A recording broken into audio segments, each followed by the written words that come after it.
என்ன ஆசீர்வாதத்தை ஆண்டவரிடத்தில் பெற வேண்டுமானாலும் விசுவாசம் இல்லாமல் பெற்றுக்கொள்ள முடியாது. உங்களுக்குள்ள ஒரு நிரந்தரமான ஆறுதலை கொண்டு வருகிறவர் இயேசு. ஆகவேதான் அவர் சொல்லுகிறார், நானே உங்களுக்கு ஆறுதல் செய்கிற தேவன்.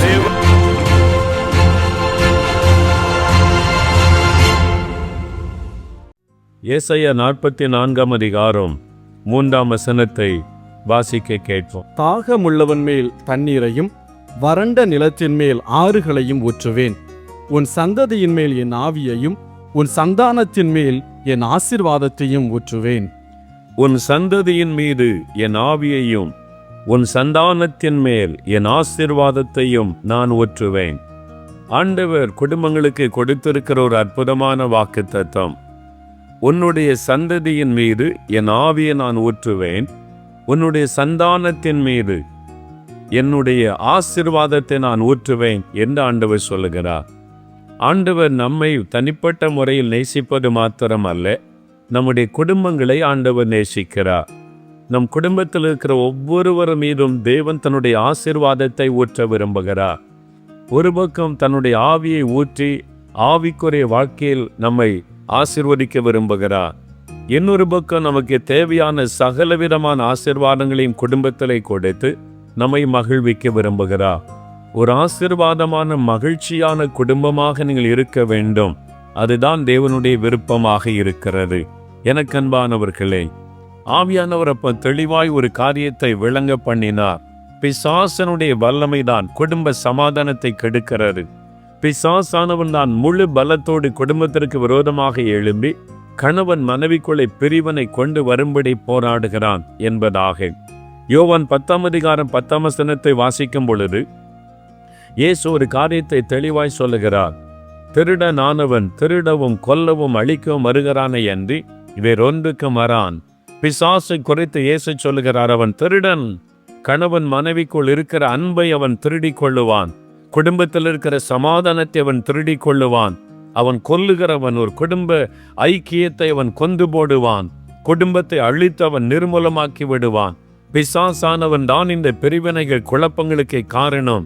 குடும்ப சமாதானத்தை கெட்டு போவதற்கு காரணம் இந்த திருடுகிற பிசாசானவன் தான் என்பதாக வேதம் நமக்கு தெளிவுபடுத்துகிறது. இன்னைக்கு உங்க வீட்டுக்குள்ள அப்படிப்பட்ட பிரச்சனைகள் இருக்கலாம். ஒருமனமற்ற தன்மைகள், கணவன் மனைவிக்குள் அன்பற்ற தன்மைகள். எனக்கு அன்பானவர்களே, உங்கள் குடும்பத்திற்கு விரோதமாய் பிசாசானவன் கிரியை செய்து கொண்டிருக்கிறான் என்பதை முதலாவது நீங்கள் அறிந்து கொள்ள வேண்டும். அநேகர் இந்த சத்துருவை குறித்தும் அவருடைய கிரியைகளை குறித்தும் அறிந்து கொள்ளாதபடியினால் ஒருவர் மாற்றி ஒருவர் குறை சொல்லிக் கொண்டே வாழ்நாளை வேதனையோடு கழிக்கிறதை நாம் பார்க்கிறோம். என் மனைவிதான் காரணம் என்று புருஷன் சொல்லுவதும், இல்லை என் புருஷன்தான் காரணம் என்று மனைவி சொல்லுவதும், அல்லது பெரியவர்கள் அவன்தான் காரணம் இவன்தான் காரணம் என்று சொல்லி யாரையோ குற்றம் சொல்லி இன்னைக்கு குடும்ப சமாதானம் எல்லாம் பாதிக்கப்பட்டு நிற்கிறதை பார்க்கிறோம். குடும்பங்களுக்கு விரோதமாய் எழும்பி நிற்கிற பிசாசனுடைய தந்திரங்களையும் அவனுடைய கிரியைகளை நாம் அறிந்து கொள்ள வேண்டியது மிகவும் அவசியம். ஏன் பிசாசானவன் இன்னைக்கு குடும்பத்திற்கு விரோதமாய் அப்படி எழும்புகிறான்? அவன் என்னென்ன விதங்களில் குடும்பத்தில் வேதனை கொண்டு வருகிறான்? ஒரு சமயம் சில வாலிபர்களை சந்தித்து அவளுக்கு ஆண்டவருடைய வார்த்தை நான் அறிவித்த பொழுது அந்த கூட்டம் முடிந்தது. சில வாலிபர்கள் வந்து என்னோடு பேசினார்கள். அதில் ஒரு வாலிபன் சொன்ன வார்த்தை என் இருதயத்தை உடைத்து விட்டது. அவன் கண்ணீரோடு வந்து சொன்னான், ஐயா, என்னுடைய தாய் தகப்பனுக்காக ஜெபிக்க வேண்டும். எங்க அப்பா எங்க அம்மாவை சந்தேகப்பட்டு வந்து அடித்து வேதனைப்படுத்துகிறார். நான் வீட்டிற்கு போகவே எனக்கு விருப்பம் வருவதில்லை. என் பாட புஸ்தகத்தை திறந்தால் கண்ணீரோடு இருக்கிற என்னுடைய தாயின் முகம்தான் என் கண்முன்னால் வருகிறது. என் தகப்பனார் எப்பொழுதும் என் தாயாரை சந்தேகப்பட்டு அடித்து கொண்டே இருப்பார். என்னுடைய வீடு ஒரு நரகமாய் இருக்கிறது என்று கண்ணீர் விட்டு அந்த வாலிபன் அழுதான். சந்தேகத்தின் ஆவி அந்த புருஷனுக்குள் நுழைந்தபடியினால் அந்த குடும்பத்தை பிசாஸ் அப்படியே நரகமாக்கி கொண்டிருக்கிறான். ஒரு சமயம் 2 சின்ன பிள்ளைகளினிடத்தில் ஜெபிக்க வந்தார்கள். அவளுக்கு ஒரு 6-7 வயது தான் இருக்கும். சின்ன பிள்ளைகள், குட்டி பிள்ளைகள் வந்தார்கள் என்று நான் குனிந்து என்ன காரியம் என்று சொல்லி நான் விசாரித்தேன். அதில் ஒரு சிறு பெண் என்னோடு பேச ஆரம்பித்த போது அவருடைய கண்களில் கண்ணீர் வடிந்தது. இந்த 5-6 வயது இருக்கிற சின்ன பிள்ளைக்கு அப்படி என்ன பாரம் என்று அவளுக்கு அருகில் உட்கார்ந்து நான் கேட்டு விசாரித்த பொழுது அவள் என்ன வார்த்தை சொன்னாள் தெரியுமா?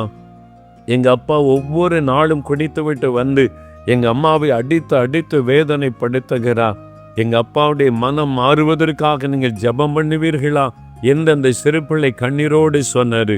என் இருதயமே உடைந்து போனது. அந்த தகப்பன் குடித்து விட்டு வந்து தன் மனைவி அடித்து சித்திரவதை செய்வது அந்த பிஞ்சு உள்ளத்தில் அவ்வளவு பெரிய காயத்தை கொண்டு வந்திருந்தது. இன்னைக்கு எத்தனை குடும்பங்களில் இப்படிப்பட்ட வேதனையான காரியங்கள் நடைபெற்று கொண்டு இருக்கிறது. எத்தனை குடும்பத்தில் இப்படிப்பட்ட துக்கமான காரியம் நடைபெற்று கொண்டு இருக்கிறது. ஒரு வாலிப மகள் சொல்லுகிறாள், பல மாதமாக என்னுடைய தகப்பனின் தாயும் ஒருவருக்கொருவர் பேசிக்கொள்வதே இல்லை. ஒரே வீட்டில் தான் இருக்கிறோம், ஆனால் அவர்கள் பேசிக்கொள்வதில் பல மாதங்கள் கடந்து விட்டது. 2 பேரும் ஒருவருக்கொருவர் பேசிக்கொள்வதே இல்லை. அதனால் பாதிக்கப்படுவது அந்த பிள்ளையினுடைய உள்ளம். இப்படி இன்றைக்கு எத்தனை குடும்பங்கள் பாதிக்கப்பட்டு வேதனையில் இருக்கிறது. எனக்கன்பானவர்களே, இதற்கு காரணம் என்ன? பிசாசானவன் குடும்பங்களுக்கு விரோதமாக எழும்பி இன்னைக்கு குடும்ப சமாதானங்களை கெடுத்து கொண்டிருக்கிறான். குடும்ப உறவுகளை அவன் அழித்து வேதனைப்படுத்தி கொண்டிருக்கிறான். எதற்காக இப்படி அவன் எழும்புகிறான்? குடும்பத்தை உண்டாக்கினவர் கர்த்தர். நாம் குடும்பத்தின் முக்கியத்துவத்தை மேன்மையை உணர்ந்து கொண்டு நாம் ஜெபிக்கும் பொழுது நம்முடைய குடும்பத்தில் ஆச்சரியமான மாற்றத்தை கர்த்தர் உண்டாக்குவார். குடும்பத்தை ஆரம்பித்து வைத்தவர் கர்த்தர். ஆதியாகமம் 2ஆம் அதிகாரத்தை நீங்கள் வாசிக்கும் பொழுது ஆண்டவர் எப்படி குடும்ப வாழ்க்கையை ஸ்தாபித்தார் என்பது வேதத்தில் சொல்லப்பட்டிருக்கிறது. இது ஒரு குறிப்பிட்ட நாட்டில் ஏற்பட்ட ஒரு உலக வழக்கம் அல்ல. உலகம் முழுவதிலும் இந்த குடும்பங்களை பார்க்கிறோமே, அது எப்படி ஏற்படுத்தப்பட்டது? மனிதன் தனிமையா இருப்பது நல்லது அல்ல, அவனுக்கு ஒரு ஏற்ற துணையை நான் உண்டாக்குவேன் என்று சொல்லி மனுஷியை ஆண்டவர் உண்டாக்கி ஆதாமுக்கு மனைவியாக ஏவாளை கொண்டு வந்த ஆண்டவர் கொடுத்து முதலாவது திருமணத்தை ஏதேன் தோட்டத்தில் ஆண்டவர் நடத்தி வைத்து குடும்ப வாழ்க்கை ஆரம்பித்து வைத்தார். அவளை குடும்பமாக ஆசீர்வதித்தார் என்று வேதம் சொல்லுகிறது. குடும்ப வாழ்க்கை ஆரம்பித்து வைத்தவர் கர்த்தர். ஒருவருக்கொருவர் ஆதரவாய், ஒருவருக்கொருவர் அன்பாய், ஒருவருக்கொருவர் துணையாய் நின்று ஒரு பரிசுத்த சந்ததி உருவாக வேண்டும்.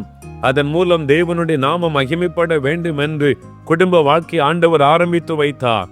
அதை பார்த்த பிசாசானவனுக்கு அதை பொறுத்து கொள்ள முடியவில்லை. ஆண்டவர் எதை விரும்புகிறாரோ அதற்கு விரோதமாய் பிசாசு செயல்படுகிறவள். ஆண்டவர் எதை செய்ய விரும்புகிறாரோ அதற்கு விரோதமான காரியத்தை செய்ய போராடுகிறவன் பிசாசானவன். குடும்பமாய் சந்தோஷமாய் பிள்ளைகள் இருக்க வேண்டும் என்று அந்த பரம தகப்பன் விரும்புகிறார். சாத்தானோ இந்த குடும்ப சமாதானத்தை அழித்து குடும்பத்தை இன்னைக்கு நரகமாக்கி கொண்டிருக்கிறதை நாம் பார்க்கிறோம். ஒரு குடும்பம் தேவனுடைய ஆசீர்வாதத்தை பெற்றுக்கொள்ளும் பொழுது அது ஒரு குட்டி மோட்சமாய் காணப்படுகிறது. அங்கே ஒரு பெரிய சந்தோஷம், மகிழ்ச்சி, ஆனந்தம்.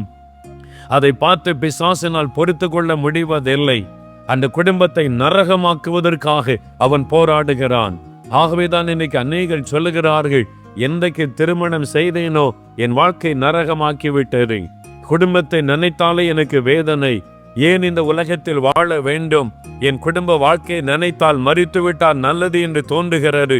இப்படி சொல்லுகிற பலரை என் ஊழிய பாதையில் சந்திக்க முடிகிறது. பிரியமானவர்களே, கர்த்தர் குடும்ப வாழ்க்கை ஆரம்பித்து வைத்தவர் என்பதை முதலாவது நீங்கள் நினைவில் கொள்ள வேண்டும். நாம் குடும்பமாய் ஆண்டவருக்கு பிரியமான ஒரு வாழ்க்கை வாழ்ந்து சந்தோஷமாய் இருக்க வேண்டும் என்று ஆண்டவர் விரும்புகிறார். பிசாசானவன் தான் அதற்கு விரோதமாக எழும்பி நம்முடைய ஆசீர்வாதத்தை கெடுக்கும்படி அவன் போராடுகிறான். யோவான் 2ஆம் அதிகாரத்தை வாசித்து பாருங்கள். ஆண்டவர் குடும்ப வாழ்க்கையை சிறப்பித்த காரியம் எழுதப்பட்டிருக்கிறது. இயேசு இந்த உலகத்தில் வந்தபோது ஆயிரக்கணக்கான அற்புதங்களை செய்தார். பிறவி குருடர்களுக்கு பார்வை கொடுத்தார், சப்பானிகளை நடக்க பண்ணினார், குஷ்டரோகிகளை சொஸ்தமாக்கினார். ஆனால் அவர் செய்த முதலாவது அற்புதம், ஒரு திருமண வீட்டில், ஒரு குடும்பம் வாழ்க்கை ஆரம்பிக்கிற திருமண வீட்டில்தான் இயேசு முதலாவது அற்புதம் செய்தார். அங்கே ஒரு குறைவு ஏற்பட்டது, ஒரு துக்கம் ஏற்பட்டது, வேதனை ஏற்பட்டது. அதை மாற்றுவதற்காக ஆண்டவர் குறைவை நிறைவாக்கும்படி ஒரு அற்புதம் செய்து அந்த திருமண வீட்டில் ஏற்பட்ட துக்கத்தை சந்தோஷமாய் மாற்றினார். அவர் குடும்ப வாழ்க்கையை சிறப்பித்தவர். வெளிப்படுத்தின விசேஷம் 19ஆம் அதிகாரத்தில் வாசித்தால் அவர் குடும்ப வாழ்க்கையை மகிமைப்படுத்தி இருப்பதை வாசிக்க முடியும். மணவாளனாய் அவர் வருகிறார், நம்மை மணவாட்டியாய் ஆண்டவர் பார்க்கிறார். அப்படி ஒரு குடும்ப வாழ்க்கையை அவர் மகிமைப்படுத்தி இருக்கிறார். குடும்பம் தேவனுடைய பார்வையில் அவ்வளவு முக்கியமானது. உங்களுடைய குடும்பம் தேவனுடைய பார்வையில் முக்கியமானது. உங்களுடைய குடும்பத்திற்குள்ளே சமாதானமும் மகிழ்ச்சியும் ஒரு பரிபூரண ஆசீர்வாதமும் காணப்பட வேண்டும் என்று ஆண்டவர் விரும்புகிறார். ஆனால் பிசாசானவனோ உடைய குடும்பத்திற்குள்ளே நுழைந்து சமாதானத்தை கெடுத்து வியாதியை கொண்டு வந்து உடைய நிம்மதியை குலைத்து அநேக குடும்ப வாழ்க்கையை வேதனைப்படுத்தி கொண்டிருக்கிறான். ஆனால் எனக்கு அன்பானவர்களே, இன்றைக்கு ஆண்டவர் உடைய குடும்ப வாழ்க்கையில் ஒரு அற்புதத்தை செய்ய விரும்புகிறார். உடைய வீட்டிற்குள்ளே ஒரு அற்புதமான மாற்றத்தை உண்டாக்க விரும்புகிறான். அவரால் கூடாத காரியம் ஒன்றும் இல்லை. ஆண்டவர் குடும்பங்களை ஆசீர்வதித்து உடைய குடும்பத்திலே காணப்படுகிற குறைவுகளை நிறைவாக்கி உங்களை மகிழ பண்ண விரும்புகிறார். முதலாவது நீங்கள் அறிந்து கொள்ளுங்கள், உடைய குடும்பத்திற்கு விரோதமாக எழும்பியிருக்கிற அந்த பிசாசு அவனுடைய தந்திரங்களை புரிந்து கொண்டு ஆண்டவருடைய உதவியை நாடும் பொழுது ஆண்டவருடைய வல்லமை உடைய வீட்டிற்குள் இறங்கி வரும். உடைய குடும்ப வாழ்க்கைக்குள் தேவனுடைய வல்லமை கடந்து வரும். சத்துருடைய வல்லமைகளை நிர்மலமாக்கி போடுவார். சந்தேகத்தை கொண்டு வருகிற ஆவிகள் பல குடும்பத்தை இன்னைக்கு உடைத்து கொண்டிருக்கிறது. குடி வெறியின் ஆவிகள் பல குடும்பத்தை இன்னைக்கு நரகமாக்கி கொண்டிருக்கிறது. ஒரு காரணமும் விளங்கி கொள்ள முடியாதபடி ஒரு மனமற்ற தன்மை அநேக குடும்பங்களுக்குள்ள இன்னைக்கு காணப்படுகிறது. ஒரே வீட்டிலே குடும்பமாய் வாழ்ந்தும் கூட ஒரு சந்தோஷம் இல்லாதபடி, மகிழ்ச்சி இல்லாதபடி, இது என்ன குடும்ப வாழ்க்கை என்று உள்ளத்திற்குள்ளே வேதனைப்பட்டு தவித்து கொண்டிருக்கிற மக்கள் இன்னைக்கு ஏராளம். குடும்ப வாழ்க்கையின் சந்தோஷம் மெய்யான மகிழ்ச்சி இல்லாதபடி வேதனையில் வாழ்ந்து கொண்டிருக்கிற மக்கள் இன்னைக்கு ஏராளம். நீங்கள் வெளியே சொல்லாவிட்டாலும் உடைய உள்ளத்திற்குள் அப்படிப்பட்ட வேதனை பல குடும்பங்களில் காணப்படுகிறது. ஆண்டவர் இன்றைக்கு உடைய குடும்பத்தில் ஒரு அற்புதம் செய்ய விரும்புகிறார். குடும்பங்களுக்கு விரோதமாய் எழும்பியிருக்கிற சத்துருடைய வல்லமைகளை அழித்து ஆண்டவர் உங்களுடைய குடும்ப வாழ்க்கையை கட்டி எழுப்ப விரும்புகிறார். நீங்கள் ஆசீர்வாதமான குடும்ப வாழ்க்கை உங்களுக்கு இருக்க வேண்டுமானால் என்ன செய்ய வேண்டும்? எபேசியர் 6 முதல் 4 வாசிக்கும் போது பெற்றோருக்கும் பிள்ளைகளுக்கும் உள்ள உறவை குறித்து வேதம் சொல்லுகிறாரு. ஒரு குடும்பத்தில் பெற்றோரும் பிள்ளைகளும் உண்டு. அவளுக்குள்ள ஐக்கியமும் ஆசீர்வாதமும் உண்டாக வேண்டுமானால் வேதத்தில் சொல்லப்பட்டபடி நடக்கணும். முதலாவது, பிள்ளைகளே உங்களுடைய பெற்றோருக்கு கீழ்ப்படியுங்கள். வேதம் சொல்லுகிற பிள்ளைகள் உங்களுடைய பெற்றோருக்கு கீழ்ப்படியணும். நீங்கள் MBBS படித்து கொண்டிருந்தாலும் சரி, உங்களுடைய பெற்றோருக்கு கீழ்ப்படிந்தால் தான் கர்த்தர் உங்களை ஆசீர்வதிக்க முடியும் என்று வேதம் சொல்லுகிறாரு. தாய் தகப்பனை கனம் பண்ண வேண்டும். அவளை அசட்டை பண்ணக்கூடாது. உங்களுக்கு ஒன்றும் தெரியாது, நீங்க முந்தின தலைமுறை இந்த வார்த்தைகளை சொல்லி பெற்றோரை துக்கப்படுத்தக்கூடாது. பெற்றோருடைய ஆலோசனைகளை கேட்க வேண்டும். அவளோடு உட்கார்ந்து அன்பாய் பேசி உங்களுடைய உள்ளத்தின் உணர்வுகளை பகிர்ந்து கொள்ளுங்கள். கீழ்ப்படியாதபடி அசட்டை பண்ணி பேசிவிடக்கூடாது. பெற்றோருடைய உள்ளத்தை துக்கப்படுத்துவது உங்களுக்கு சாபத்தை கொண்டு வந்துவிடும். பிள்ளைகளே, பெற்றோருக்கு கீழ்ப்படியுங்கள். பெற்றோரை கனம் பண்ணுங்கள். பெற்றோரை கனம் பண்ணுங்கள். உனக்கு ஒன்றும் தெரியாது, நீ படிக்கல என்று அற்பமாய் பெற்றோரை பேசிவிடாதிருங்கள். அவளை கனப்படுத்துவதிலே ஜாக்கிரதையாயிருங்கள். பெற்றோரை நீங்க புரிந்து கொள்ளுங்க. அப்பா அம்மா எங்களை புரிந்து கொள்றதே இல்லை, அவங்க முந்தின தலைமுறையிலே இருக்கிறாங்கன்னு நீங்க சொல்றீங்க. அவங்களை நீங்க புரிந்து கொள்ளுங்க. உங்க மேல எவ்வளவு அன்பு வைத்து உங்களை படிக்க வைத்து ஆளாக்கி உங்களுக்காக தங்களை தியாகம் பண்ணி நிற்கிறார்கள். அதை புரிந்து கொள்ளுங்கள். பெற்றோரை சந்தோஷமாய் வைத்திருங்க, உங்களுக்கு ஆசீர்வாதம். கடைசியாக பிதாக்களே, உங்களுக்கு ஒரு வசனம் எபேசியர் 6:4 சொல்லுகிற, பிதாக்களே நீங்களும் உங்கள் பிள்ளைகளை கோபப்படுத்தாமல் கர்த்தருக்கேற்ற சிட்சையிலும் போதனையிலும் அவளை வளர்ப்பீர்களாக. பிள்ளைகளை கோபப்படுத்தாதிருங்க. பிள்ளைகளை எரிச்சல் உண்டாக்காதங்க. சிலர் பிள்ளைகளை சொன்னதையே சொல்லி கோபப்படுத்தி கொண்டே இருப்பாங்க. கோபப்படுத்தாதிருங்க. பிள்ளைகளை எரிச்சல் உண்டாக்காதிருங்கள். மற்றவர்களோடு ஒப்பிட்டு பேசி அந்த பிள்ளை பார் எப்படி இருக்கு, இந்த பிள்ளை பார் எப்படி இருக்கு, நீயே இருக்கையே, இந்த மாதிரி வார்த்தைகளை பேசி பிள்ளைகளை துக்கப்படுத்தாதிருங்கள். பிள்ளைகளிடத்தில் ஞானமாய் பேசுங்கள், அன்பாய் பேசுங்கள். பிள்ளைகள் கர்த்தர் கொடுத்த சுதந்திரம், ஆசீர்வாதம் என்பதை மறந்து விடாதிருங்கள்.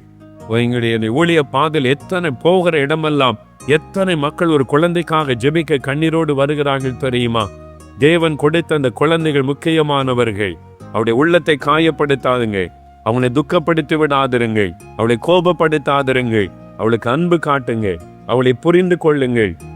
அது மாத்திரம் இல்லை, பிள்ளைகளை சிட்சிக்கணும். தவறு செய்யும் போது சிட்சித்து சரிப்படுத்தணும். சும்மா அடிச்சு வேதனைப்படுத்தும். தவறு செய்யும் போது பெரம்பை கையாடணும்னு வேதம் சொல்லுகிறார். தப்பே இல்லை.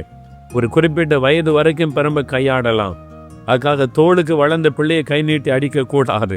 தோளுக்கு வளர்ந்த பிறகு தோழனாகி விடுகிறான். ஃப்ரெண்டாக மாறணும். டீனேஜுக்கு பிள்ளைகள் வந்துவிட்டால் அவளுக்கு நீங்கள் ஃப்ரெண்டாக மாறணும். அவங்களோட உட்கார்ந்து பேசணும். பிள்ளைகளுக்கு நேரம் கொடுக்கணும். சில பெற்றோர் பாருங்கள், பிள்ளைகளுக்கு நேரமே கொடுக்கறதில்லை. சில தகப்பன்மாட்ட கேட்டால், நான் ராத்திரி பகலாக எதுக்கு சம்பாதிக்கிறேன்? என் பிள்ளைகளுக்காக தான் சம்பாதிக்கிறேன். ஒரு அரை மணி நேரம் உங்கள்கிட்ட பேசுறதுக்கு டைம் கொடுக்காம நீங்கள் லட்சமாய் சம்பாதித்து வைத்த பிரயோஜனமே இல்லை. உங்களுடைய பிள்ளைகளுக்கு தினந்தோறும் நீங்கள் நேரம் கொடுக்கணும். அவங்களோட நீங்கள் பேசணும். ஒரு டாக்டர் இடத்துல நான் பேசி கொண்டு இருந்தேன். அவர் சொன்னார், 24 மணி நேரம் ஆஸ்பத்திரி தான், அங்கே மேலே ஒரு வீடு கட்டிட்டேன், எப்பவும் பிஸி, ஆட்கள் வந்துக்கிட்டே இருக்காங்க, கவனிக்க வேண்டியது இருக்கிறது, இது மாதிரி ஜனங்கள் வருகிறாங்கன்னு சொல்லி. பிள்ளைகள் எத்தனை? 2 குழந்தைகள் இருக்கிறாங்க. பிள்ளைகளுக்கு எப்போ பார்ப்பீங்க? பிள்ளைகளை வாரத்தில் ஒரு நாள் கொஞ்ச நேரம் பார்க்க முடியும். பிள்ளைகளை வாரத்தில் ஒரு நாளா? எங்கே இருக்கிறாங்க? என் மாமியார் வீட்டில் இருக்கிறாங்க. என் மனைவி என் கூட ஹெல்ப் பண்ண ஆஸ்பத்திரியில் வந்துடுவா. வாரத்தில் ஒரு நாள் கொஞ்ச நேரம் பார்ப்போம், அவ்வளோதான். அப்போ கூட டைம் இருக்காது. சர்வீஸுக்கு போயிட்டு வந்த உடனே ஆஸ்பத்திரியில் ஆட்கள் இருக்கும், ஃபோன் வரும், உடனே ஓடி வந்துடுவேன், அவ்வளோதான். அப்போ பிள்ளைகளை பார்க்கறதே இல்லையா? இல்லவே இல்லை. நான் சொன்னேன், யூ ஆர் ராங், நீங்கள் தப்பு பண்ணுறீங்க, பெரிய பாவம் செய்கிறீங்க. இல்லை, ஜனங்க எவ்வளோ பேர் பேஷண்ட்ஸ் வர்றாங்க, அவங்களை கவனிக்கணுமே. நீங்கள் என்ன சாக்க போக சொன்னாலும், எத்தனை ஆபத்தில் இருக்கிற, எத்தனை மரணப்படுக்கிறவர்களை காப்பாற்றினாலும் உங்களுடைய பிள்ளைகளை நீங்கள் கொன்று கொண்டிருக்கிறீர்கள்.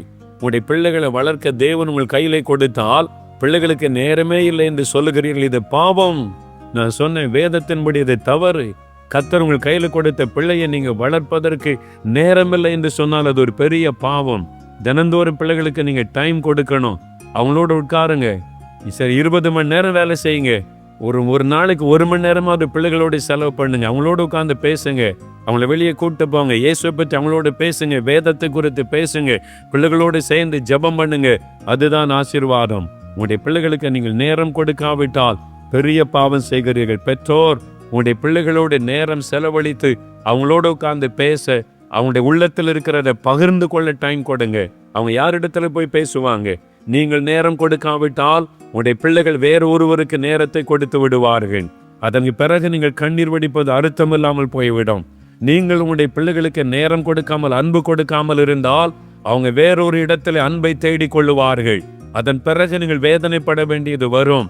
ஆகவே பெற்றோர் உங்களுடைய பிள்ளைகளை குறித்து கவனம் செலுத்தி அவங்களோட உட்கார்ந்து பேசி அவங்களுடைய காரியத்தை நீங்கள் அறிந்து கொண்டு அவங்களோடு சேர்ந்து ஜெபிக்கணும். அதுதான் மகிழ்ச்சியான குடும்பம். நான் உங்களுக்கு ஒன்று சொல்லுகிறேன், இளம் வாலிப பிள்ளைகளை குறித்து பெற்றோர் ஜாக்கிரதையா இருக்க நான் சொல்லுகிறேன். ஒரு சமயம் ஒரு இடத்த ஊழியத்துக்கு போயிருந்தேன். 2 பிள்ளைகள் 9வது வகுப்பு படிக்கிற பிள்ளைங்க என்கிட்ட ஜெபிக்க வந்தாங்க. ஒரு மகள் சொன்னால், அங்கிள், இவன் என் ஃப்ரெண்டு, உங்கள்கிட்ட பேசணுமா, கொஞ்சம் பேசுகிறீங்களா? சரிம்மா, என்ன காரியம்னு கேட்டேன். அவருடைய கண்களிலிருந்து கண்ணீர் வடிந்தாரு. அழுது கொண்டே இருந்தாள். நான் அவள் ஆறுதல் படித்து, உனக்கு என்ன பிரச்சனைன்னு கேட்டேன். நான் 9th ஸ்டாண்டர்ட் படிக்கிறாங்க. ஒரு பையன் என் பின்னாலே வர்றான், எனக்கு லெட்டர் கொடுக்குறான். நீ என்னை நேசிக்காட்டா நான் தற்கொலை பண்ணி செத்துருவேன்னு சொல்கிறான். நான் எங்கே போனாலும் பின்னாலே வர்றான். எனக்கு என்ன பண்ணுறதுனே தெரியல. சரி, நீ என்ன நினைக்கிறன்னு கேட்டேன். எனக்கு அந்த மாதிரி எண்ணெல்லாம் இல்லை அங்கிள். நான் இன்னும் படிக்கணும், டிகிரி படிக்கணும், மேலே படிக்கணும், நல்ல வேலை செய்யணும். ஆண்டவர் எனக்கு ஏற்ற நேரத்தில் நல்ல வாழ்க்கை அமைச்சு தருவா. இன்னும் 9வது படிக்கிற பிள்ளை. இன்னும் 6-7 வருஷம் இருக்கு. படித்து முடித்து வேலைக்கு போன பிறகுதான் அதை குறித்து யோசிக்கணும். சோதனை எங்கு வருகிறது? டீனேஜ் பிள்ளைக்கு ரோட்டில் போகும்போது சோதனை, படிக்கிற இடத்துல சோதனை, வசிக்கிற சூழ்நிலையில சோதனை, ஃப்ரெண்ட்ஸ் மூலமாக சோதனை வருகிறது. நான் கேட்டேன் அந்த மகள்கிட்ட, உங்கள் அம்மா கிட்ட சொன்னியாமான்னு கேட்டேன். அவள் சொன்னாள், எங்கள் அம்மா என்ன தான் திட்டுறாங்க. நான் கொஞ்சம் சொல்லி பார்த்தேன், நீ பொம்பளை பிள்ளை, நீ தானே இப்படி நடக்கணும் அப்படி நடக்கணும், என்னையே குற்றப்படுத்துகிறாங்க, என்னை புரிஞ்சு கொள்ள மாட்டேங்கிறாங்க, வேதனையாக பேசிடுறாங்க. அழுகிறாள். தாய் மகளை புரிந்து கொள்ளலை. உங்கள் அப்பா கிட்ட சொன்னியாமான்னு கேட்டேன். அவள் என்ன சொன்னா தெரியுமா? எங்கள் அப்பா என்கிட்ட பேசவே மாட்டாங்க, எங்கள் அப்பா என்கிட்ட பேசுகிறதே இல்லை. சொல்லும் போதே அவருடைய கண்களிலே கண்ணீர். என்ன ஒரு வேதனையான காரியம், என்ன ஒரு துக்கமான காரியம். எங்கள் அப்பா என்னை என்கிட்ட பேசவே மாட்டாங்க, நான் எப்படி சொல்கிறாங்க இந்த காரியத்தை? அந்த மகள் யாரிடத்துல சொல்லுவாள்? தாயினிடத்துல சொல்லி பார்த்தாள். தகப்பனிடத்துல பேச விரும்புகிறாள், தன் பிரச்சனையை சொல்ல விரும்புகிறாள். கேட்பதற்கு அந்த வீட்டில் யாருமே இல்லை. ஒருவேளை ஒரு தவறான ஃப்ரெண்டு கிட்ட போய் சொல்லியிருந்தா என்ன நடந்திருக்கும்? தன்னுடைய சிநேகிதகிட்ட அவ போய் ஆலோசனை கேட்டுன்னா என்ன நடந்திருக்கும்? இந்த வயசுல இதுதான் அனுபவிக்கணும். நீ லெட்டர் வாங்க, லெட்டர் கூட ஜாலி ஆயிரு, இந்த அனுபவிக்கிற வயசு என்று தவறான ஆலோசனை கொடுத்து நடத்தி இருப்பாள். நான் அந்த மகளுக்காக வேதனைப்பட்டு அந்த பெற்றோருக்காய் துக்கப்பட்டேன். நான் சொன்னேன், மகளே, இது படிக்கிற வயசு. உன்னுடைய எண்ணத்தை திசை திருப்ப பிசாசு கொண்டு வந்திருக்கிற சோதனை. இதற்கு இடம் கொடுக்காது. இது நீ மற்றவளை நேசிக்கிற வயது அல்ல, நீ படிக்கிற வயது. அதுல கவனம் செலுத்தி நீ படிச்சு முடிச்சு நீ ஒரு வேலைக்கு வந்த பிறகு ஏற்ற துணையை கர்த்தர் தருவா. இது இந்த காலம் அல்ல, இது உலகத்தை ஏமாற்றி கொண்டிருக்கிறது. உலகம் இன்றைக்கு சினிமா, சீரியல் என்று அந்த காட்சிகளை பார்த்துவிட்டு ஏராளமான வாலிப பிள்ளைகள் தங்களுடைய வாழ்க்கையில ஏமாற்றத்தின் பாதையிலே போய் கொண்டிருக்கிறார்கள். அதில் காண்பிக்கிற காட்சியின்படி உண்மையான வாழ்க்கை கிடையவே கிடையாது. அநேகரை ஏமாற்றப்பட்டு வஞ்சிக்கப்பட்டு உலகத்திலே சிற்றின்பத்திலே சிக்கிக் கொள்ளுகிறார்கள். நான் சொன்னேன், நீ போய் நீ ஆண்டவரிடத்துல முதலாவது சொல். ஆண்டவர் உனக்கு உதவி செய்வா. நீ லெட்டரும் கொடுக்காத, பதிலே சொல்லாது. அவன் செத்துருவேன்னு சொல்றானே, செத்தா சாகட்டும். அவன் செத்தா உனக்கு என்ன? உன் ஆத்மா முக்கியம். நீ ஒன்னு குறித்து கவனமா செலுத்து. அப்படி சொல்றவன் சாகவே மாட்டான். நீ பயப்படாதே. நீ அதற்கு நோ சொல்லிவிட்டு படிப்பில் கவனம் செலுத்துன்னு சொன்னேன். ரெண்டாவது சொன்ன, அப்பாட்ட போய் நீயா பேசு. எனக்கு எது மாதிரி ஒரு பிரச்சனைப்பா, எனக்கு உதவி செய்யுங்கன்னு கேளு என்று சொல்லி நான் சொன்னேன். எத்தனை பிள்ளைகளுடைய உள்ளபடி வேதனையில் இருக்கிறது பெற்றோர் உங்களுக்கு தெரியுமா? உங்களுடைய பிள்ளைகிட்ட உட்காந்து பேசுறீங்களா? நீ என்ன படிக்கிற, ஸ்கூல்ல எப்படி படிக்கிற, நீ எப்படி போயிட்டு வர, உனக்கு என்ன பிரச்சனை இருக்குதாமா? உங்களுடைய பிள்ளைகிட்ட உட்காந்து பேசுறீங்களா? உங்களுடைய பிள்ளைகளுக்கு நீங்கள் நேரம் கொடுக்காவிட்டால் அது பாவம். உங்களுடைய பிள்ளைகள் தேவன் கொடுத்த ஒரு ஆசீர்வாதம் என்பதை மறந்து விடாதிருங்கள். அவருடைய எதிர்காலத்துக்காக நீங்க ஜெபிக்கணும், அவங்களுக்கு நேரம் கொடுக்கணும், அவங்களோட கூட ஆண்டவரை குறித்து பேசணும். அதுதான் குடும்பம், அதான் மகிழ்ச்சியான குடும்பம். ஒரு குடும்பம் கணவன், மனைவி, பெற்றோர், பிள்ளைகளா சந்தோஷமா பேசி ஆண்டவரை குறித்து பேசுறது, ஆண்டவருக்குள்ள மகிழ்ச்சி அடைகிறது, ஒரு சந்தோஷமாய் வெளியே போவது வருவது, அதான் ஆசீர்வாதமான மகிழ்ச்சியான குடும்பம். ஞாயிற்றுக்கிழமை ஆராதனைக்கு மாத்திரம் அப்படி உம்முன்னு பைபிளை தூக்கிட்டு போயிட்டு வருவது அல்ல. அதுக்கு போன குடும்பமா போகணும். அது மாத்திரம் அல்ல வாழ்க்கை. வாழ்நாள் முழுவதும், வாரத்தின் ஒவ்வொரு நாளும் உங்களுடைய குடும்பத்துக்குள்ள சந்தோஷம், மகிழ்ச்சி காணப்பட வேண்டும். தேவன் அப்படித்தான் உங்களுடைய குடும்பத்தை ஆசீர்வதிக்க விரும்புகிறார். இன்னைக்கு யோசித்து பாருங்கள். எங்கே நீங்கள் ஒப்பு கொடுக்க வேண்டும், ஒப்பு கொடுங்கள். எங்கே தவறு செய்து கொண்டிருக்கிறீர்கள், சரிப்படுத்திக் கொள்ளுங்கள். வசனத்தின்படி வாழ ஒப்பு கொடுங்கள். இன்றைக்கு கர்த்தர் உங்களுடைய குடும்பத்தை ஆசீர்வதிக்க போகிறார். பிரியமானவர்களே, பிள்ளைகள் கர்த்தர் கொடுத்த ஒரு சுதந்திரம். ஆண்டவர் கொடுத்த எல்லா ஆசீர்வாதங்களிலும் மேன்மையான ஆசீர்வாதம் உடைய குழந்தைகள். அவங்கள நம்ம நேசித்து அவங்களுக்காக கருத்தாய் ஜெபிக்க வேண்டும். அதனால் உங்களுடைய பிள்ளைகளுக்காக எப்படி கவனம் செலுத்தணும் என்று கர்த்தர் பேசியிருக்கிறார். இப்போ உங்களுடைய குழந்தைகளுக்காக ஜெபிக்கலாம். குழந்தை இல்லாதவங்க, நீங்கள் குழந்தையை பெற்றுக்கொள்ள போகிறீங்க. உங்களுடைய சந்ததி தேவன் பெருக பண்ண போகிறார். அந்த விசுவாசத்தோடு ஜெபிங்க. தகப்பனே, எங்களுடைய குழந்தைகளுக்காக நாங்கள் ஜெபிக்கிறோம். நீர் அவர்களை நேசிக்கிறீர், அவளை தெரிந்து கொண்டீர், அற்புதமாய் நடத்துகிறீர். உமக்கு ஸ்தோத்திரம். எங்களுடைய குழந்தைகள் மீது உம்முடைய தள்ளுமுள்ள கரமைத்து ஆசீர்வதியும், படிப்பில் ஆசீர்வதியும், நல்ல ஞானம், ஞாபக சக்தி அருளை செய்யும். விளையாட்டு துறையிலும் எங்களுடைய குழந்தைகளை ஆசீர்வதியும். அவருக்குள்ள இருக்கிற தாளந்துகளை கர்த்தர் பெருக பண்ணும். எதிர்காலத்தில் உம்முடைய நாம மகிமைக்கென்று சாட்சியாயிருக்கும்படி ஆண்டவர் ஆசீர்வதித்த பிள்ளைகளை மேன்மைப்படுத்தும். இந்த குழந்தைகளை எழுப்புதல் திட்டத்தில் நீர் பயன்படுத்த ஆவியானுடைய வல்லமை உம்முடைய பிள்ளைகளை ஆட்கொள்ளட்டும். நீர் அப்படி குழந்தைகளை ஆசீர்வதிக்கிறதற்காக நன்றி. ஜெயம் தருகிறதற்காக நன்றி. விரோதமாக எழும்பிக் கொண்டிருக்கிற பொல்லாத ஆவியின் கிரியைகளை கடிந்து அப்புறப்படுத்துகிறோம். சிறு குழந்தைகளை தொடுவதற்கு எனக்கு அதிகாரம் இல்லை. ஆண்டவருடைய ஆளுகை எங்களுடைய குழந்தைகள் மீது வந்துவிட்டதற்காக நாங்களும் ஸ்தோத்திரிக்கிறோம். உம்முடைய பிரசன்னம் கூட இந்த நடத்தட்டும். இயேசுவின் நாமத்தில் ஜெபிக்கிறோம் பிதாவே. ஆமேன், ஆமேன். For further details and prayer support, contact Jesus Redeems Ministries, Nalumavudi, Thoothukudi District, 628-211. Our phone number 04639 353535. info@jesusredeems.org.